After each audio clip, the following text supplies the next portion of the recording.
अध्याय 4 श्री गणेशाय नमः. सूत उवाच. आता साधूचा इतिहास श्रवण करा, सांगतो तुम्हास. भोगून या सर्व विलास, अंती सन्निध पावला पाहून या सुमूर्त. व्यापार कराव्यासी निगत, मनी मोती रत्ने बहुत. नौकेवरून चालला संगे घेऊन जामात, देशांतरी प्रयाण करीत. एक नगर अति अद्भुत, नर्मदा तीरी पाहिले. तेथे जमाता सहित राहिला त्या जागेत. क्रय विक्रय का संबंधात करीतसे आनंदे. करावे सत्यनारायणाचे पूजन, त्याची विसरला आठवण. प्रमादे करून धनधान्य त्यात लुब्ध झाला. त्या कर्मविपाके करून तापला परमगहन. एके दिवशी त्या नगरात जाण, राजभंडार भोलिले. त्यातील मणी मोतियांच्या माळा घेते झाले पाहुणी सकळा. निद्रेने व्यापिले रक्षपाळा, कोणी पाहता न झाला. सूत मागत बंती जन, जागे करीती राजा लागून. शौच विधी स्नान करून बच्चा झाला सिंहासनी. सेवक जन सर्व येऊनी करून या साष्टांग नमन. सांगती सर्व वर्तमान, चोरे भांडार फोडिले. रत्नमाळा धन नेले सर्व हरण करून. आज्ञा केली समजता लागून, तरुणी आणा चोरा ते न आणिता तस्कर. होईल तुमचा घात फार, हे कोणी दूत विचार करीते झाले ते दवा. शोधित चालले ग्रामांतर, कोठे न लागे त्याचा थार. विलाप करती नाना प्रकार, आता काय करावे. राजा आता दंड करून येईल सर्वांचे प्राण. ऐसे मनात भय आणून, काय करीते झाले परदेशी साधूस जाणून.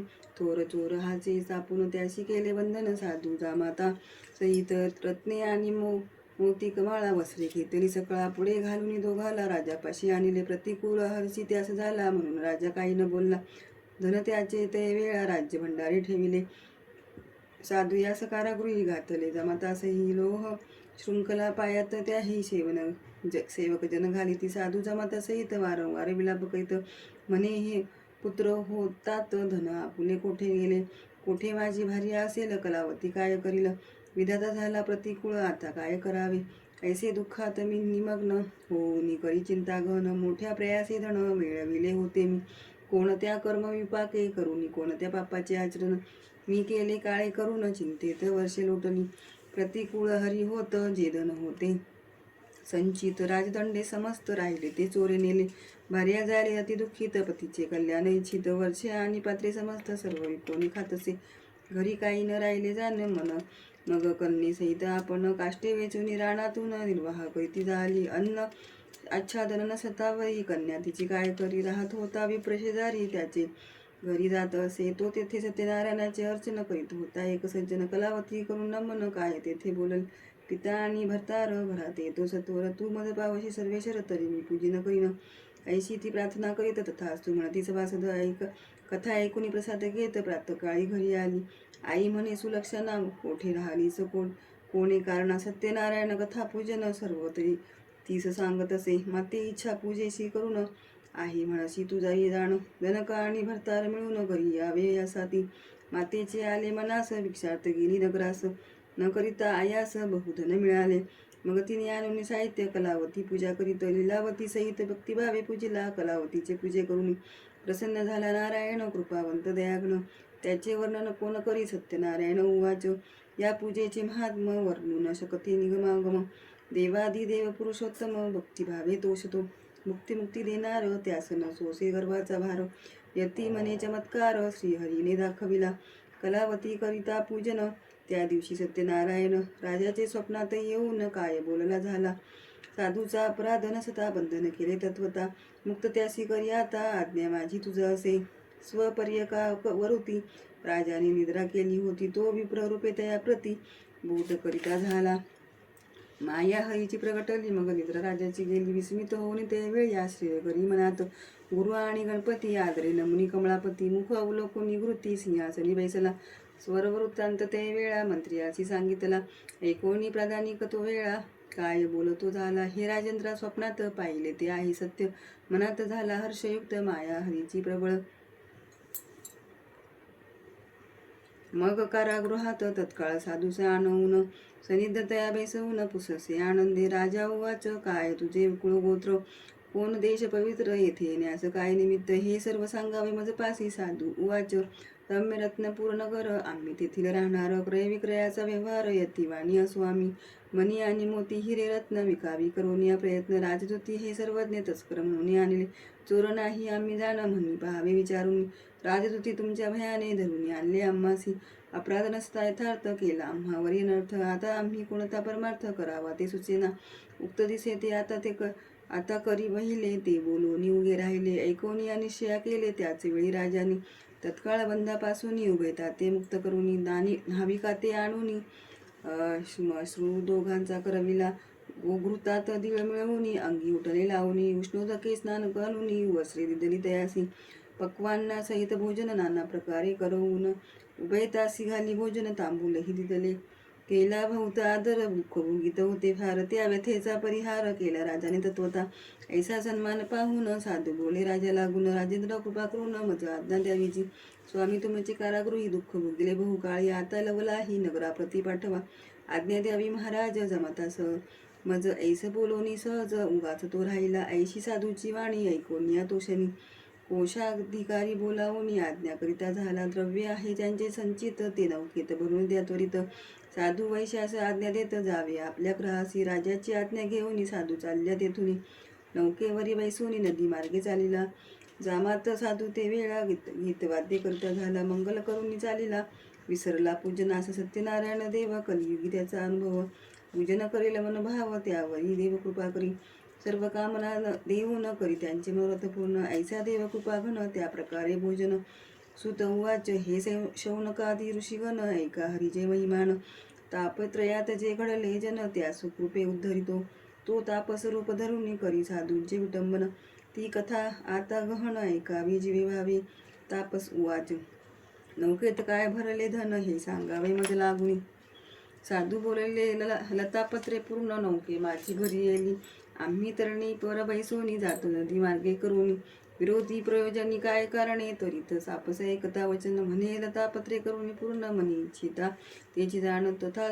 ऐसे होयची ते वेळेस सर्वजण, गुप्त झाले नौकेतून साधू ऐसे पाहता जन, बोलता झाला जमतासी नौकेतील सर्वजण, जाऊन लतापत्रे जाण दिसती मज लागून, द्रव्य यातील गेले कोठे ऐसे म्हणून, तत्काळ मूर्छित पडला विव्हळ, विलाप करून प्रबळ दुःख शोक करतसे, तो जामात बोलले वचन, तापसाचा केला अपमान आता त्याशी जावे शरण, मरण नाही तुम्हास गळ्यात वस्त्र घालून, गेला तापसाधरण महाराज तुम्ही कोण, नकळे मज स्वामी या यक्ष किन्नर गंधर्व, ही देवांचाही देव मनी न जाणता प्रभाव, सहज वृत्ती बोललो माझी विटंबनाचे कारण, सर्व सांगावे मज लागून तत्काळ कृपावंत होऊन, तापस बोलता झाला तापस उवाच आपले मन आपणाते, शत्रुमित्र ऐसे होते मोठेपणाच्या अभिमानाते, सोडी आता तू साधू आपले मूळपणाचे योगे, भोगलीसे जे मागे चंद्रचूड समुदाय सांगे, नारायण पूजित होता तई अपन्यता मज कृपा करून द्यावी पुत्र किंवा कन्यारत्न, मी यथाविधी तुझा पूजेन ऐसा नवस केलासी,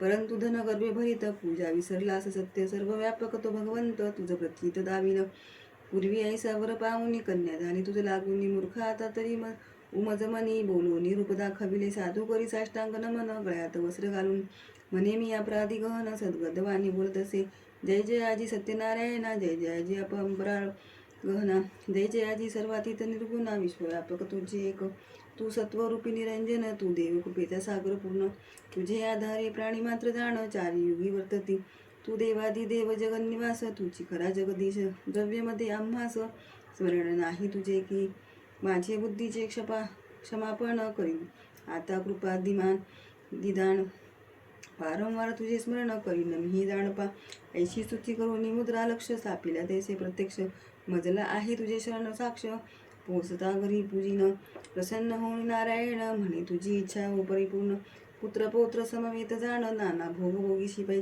भोगोनी सर्व संपदा अंती पावसी माझे पदा, न होता तुझा आपदा सुखे राहे या लोकी, ऐसे देऊनी वरदान अंतर्धान पावला झाला नारायण, साधू आपले नौकेत बसून पुढे चालता झाला, तो स्वनगराजवळ येत मग घरी पाठविला दूत, तो जाऊन लीलावती व्रत हात जोडोनी सांगे पा, म्हणे साधू जमाता सहित कृतकृत्य होऊन येत, तेव्हा ती प्रतिवता करणे सहित पूजा करी सत्यनारायणाची, पूजा समाप्त झाल्यावर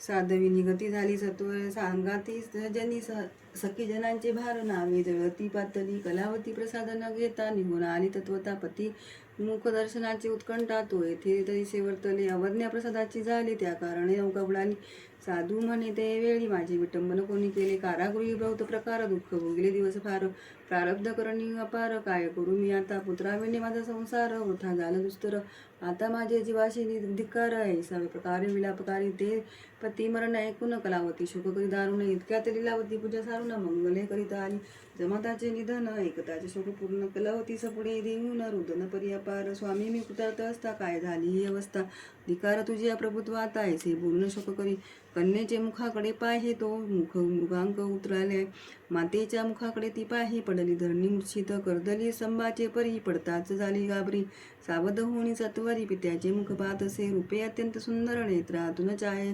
वाहे, नीर मोत्यासारखे हृदयावर शोभायमान होत असे, आप्रिय हा नाथ समर्थ, मजवरी का केला अनर्थ, आता जे नेमाचे व्यर्थ झाले असे तुझविणे, पतीचे श्री अर्धांग हे वेदांग आहे चांग, अर्धांग जाता अंग, कैसे राहील समर्थ, कलावती आणि लीलावती, साधू सहिता आणि युवती, शोक समुद्रात बुडती, मग काय वर्तले ऐका, आकाशवाणी ऐशी झाली की, कलावतीने पूजा केली, परिप्रसाद न घेता आली, म्हणून देव क्षोभला, आता प्रसाद घेईला आदरे, तरी पतीशी पावेल सादरे, हे कथाच जाऊन त्वरे, प्रसाद सेविती झाली, त्यावेळेस सत्यनारायण करुणा करू कृपा करून, चमत्कार करी पूर्ण, सर्व जना देखत, नौका पाण्यात होती बुडाली, ती जमाता सहित निघाली, साधू धावून त्यावेळी जमातासी भेटला, जमात मृत्यूगृही गेला, तो माघारा फिरून आला, तो पाहतासी जनाला विस्मय फार झाला, म्हणती सत्यनारायण कोण जाणे त्याचे विधान, पावत भक्ता लागून कलियुगी तत्काळ, साधू जमाता सहित श्रीकन्येचा धरून हात, घरी आले समस्त याचका ते गौरविले, लक्ष मुद्रांचे स्थापन केले होते ते आणून, पूजा संभार सिद्ध करून चांदवे ते लावले,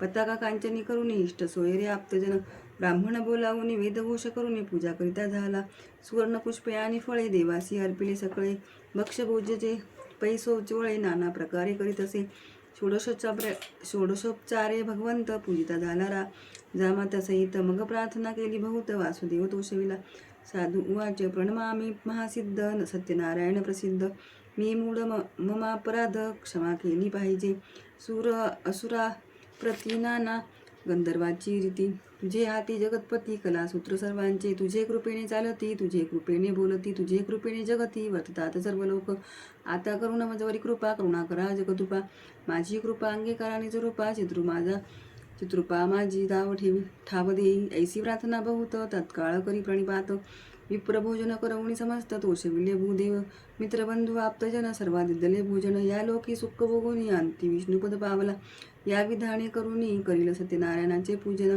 या ते मनोरथ जाण, तो देव पुरविल, जी कामना मनातून करील ती सिद्धी पावेल जाण, कलियुगी हे पूजन स्वतः प्रगटून चालविले, इति श्री इतिहास समुच्चये श्री सत्यनारायण कथा दशोऽध्यायः।